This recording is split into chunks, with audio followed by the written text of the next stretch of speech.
Hai teman-teman, balik lagi sama aku Novi. Hari ini kalian lagi nonton channel aku, Fit Friday. Hari ini aku mau kembali lagi untuk ngebahas hal-hal yang berkaitan soal Bali dan budaya-budayanya. Nah, spesial untuk hari ini aku bakal ngebahas tempat-tempat angker yang ada di Bali. Dan mungkin kalian nggak sadar kalau tempat itu adalah tempat-tempat yang angker.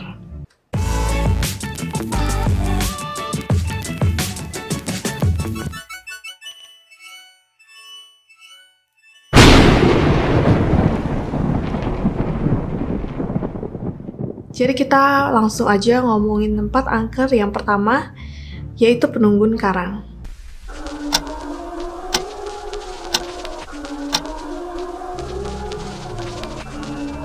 Jangan macem-macem kalau kalian udah nemuin patung batu kayak gini. Di jalan, di bangunan-bangunan tua, di bangunan kosong, atau di tempat-tempat lainnya yang mungkin nggak terpikirkan, kayak di hutan, di gunung, ataupun di pantai.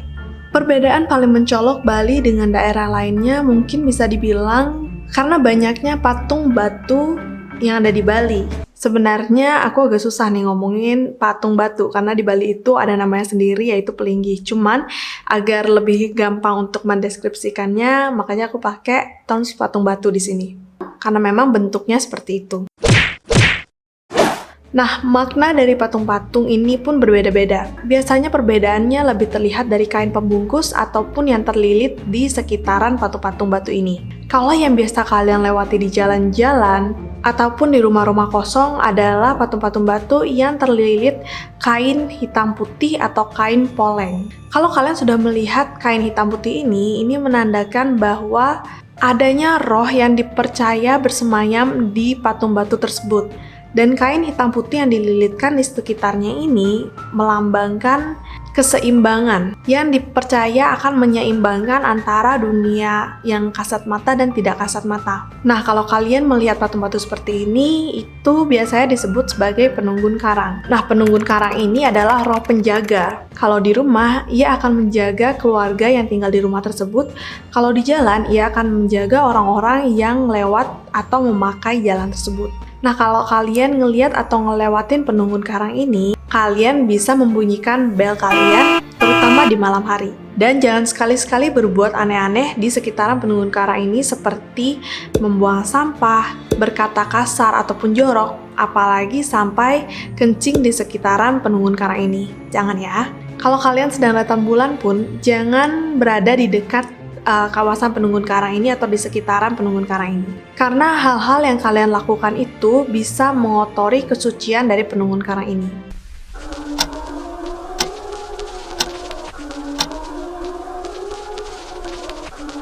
Yang kedua adalah pohon besar. Selain patung batu yang biasa kalian lihat di jalan ataupun di rumah-rumah, mungkin kalian akan banyak melihat pohon-pohon besar yang dililitkan kain hitam putih seperti ini. Sama halnya dengan yang tadi, jika kalian melihat pohon-pohon yang dililitkan kain poleng ini, artinya pohon tersebut memiliki roh yang menempatinya. Nah, biasanya kalau di Bali, pohon-pohon ini itu dianggap pohon-pohon yang keramat. Jadi, pohon-pohon ini itu nggak boleh ditebang, apalagi dikencingin ya teman-teman.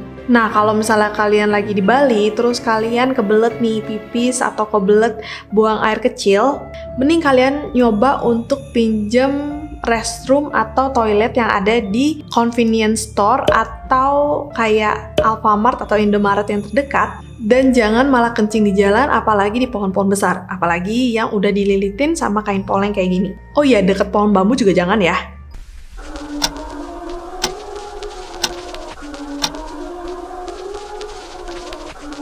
Selanjutnya adalah kuburan Bali. Iyalah, semua orang juga udah tahu kalau kita nggak boleh macam-macam di kuburan. Tapi ada yang berbeda sama kuburan Bali nih teman-teman. Karena bentuk dari kuburan Bali ini itu berbeda dengan kuburan-kuburan pada umumnya yang kalian bisa lihat di seluruh pelosok tanah air. Karena biasanya penanda dari kuburan adalah adanya batu-batu nisan. Tapi berbeda dengan kuburan yang ada di Bali, kuburannya biasanya hanya berupa lapangan. Dan memang biasanya ada pembatas pagar batu seperti ini yang menandakan bahwa kawasan itu adalah kawasan kuburan. Karena seperti yang kalian tahu, di Bali, jika orang sudah meninggal, ia tidak akan dimakamkan, tapi akan dibakar. Jadi memerlukan lapangan seperti ini dan memang agak besar untuk melakukan pembakarannya atau yang biasa kita sebut dengan ngaben. Kenapa aku bahas kuburan ini? Karena kebetulan aku memiliki seorang teman yang perantau dan nggak tahu bahwa kuburan Bali itu bentuknya seperti itu dan dia hampir melakukan kesalahan di kuburan tersebut gitu. Jadi penting banget buat kalian untuk tahu bentuk kuburan yang ada di Bali ini. Biasanya kuburan ini terletak di dekat pura yang besar atau kita sebut dengan pura dalam, atau kadang juga berada di sebelah pura Kahyangan 3 atau pura yang besar seperti ini. Tapi ada juga kuburan-kuburan di Bali yang terletak sendiri atau nggak ada pura yang terletak langsung di sebelahnya.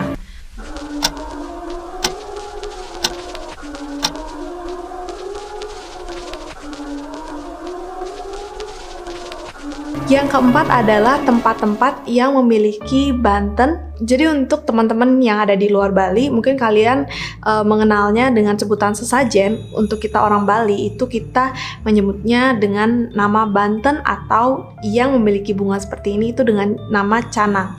Beberapa tempat akan memiliki banten ataupun canang walaupun nggak ada yang kalian lihat patung batu ataupun apapun di sekitarannya. Biasanya ada tumpukan canang atau banten seperti ini. Kalau kalian udah melihat tumpukan banten atau canang seperti ini di atas batu ataupun di tempat-tempat umum lainnya, sebaiknya jangan menginjakan kaki di sana atau duduk di atas batunya dan lain-lain. Dan sebisa mungkin ketika kalian berkendara, jangan sampai menginjak banten atau canang ini, apalagi yang masih berisikan dupa yang menyala, yang artinya banten atau canang itu baru saja diaturkan. Ada baiknya kalian tahu kepercayaan satu daerah sebelum berkunjung ke daerah tersebut.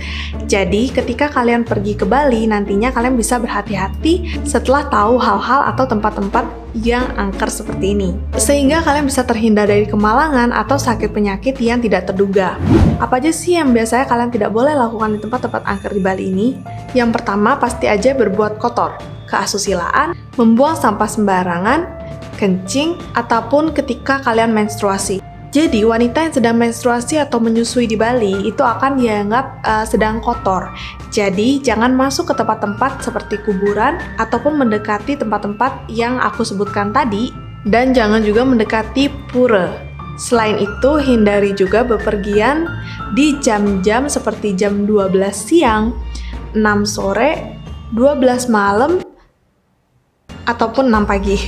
Angka atau kelipatan 6 kayak gini itu di Bali dipercaya waktunya orang-orang beribadah. Jadi simpelnya itu adalah maghribnya di Bali. Jadi nggak baik kalau misalnya kalian ke tempat-tempat seperti ini ataupun di jalan di jam-jam seperti itu. Gimana kalau misalnya kita secara tidak sengaja itu berada di jalan di jam-jam seperti itu?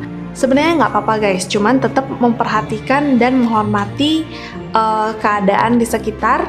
Dan juga penting buat kalian untuk tahu tempat-tempat ini, jadi kalian bisa menghindari tempat-tempat seperti ini di jam-jam tersebut. Satu hal lagi, Bali itu memakai penanggalan dengan sistem kalender sendiri yang mirip-mirip dengan kalender Jawa. Jadi ada tanggal-tanggal di mana kalian tidak baik untuk bepergian, seperti pada saat bulan penuh atau bulan purnama, pada saat bulan mati atau tilem, pada saat Kajeng Kliwon atau malam suro. Nah, kalaupun kalian pergi di tanggal-tanggal tersebut, ada baiknya untuk pulang sebelum jam 6 sore. Itu aja perkenalan aku tentang budaya Bali untuk hari ini. Tulis di kolom komentar di bawah gimana tanggapan kalian, atau kalau misalnya kalian pengen nge-request budaya-budaya Bali yang lainnya. See you in my next video. Bye.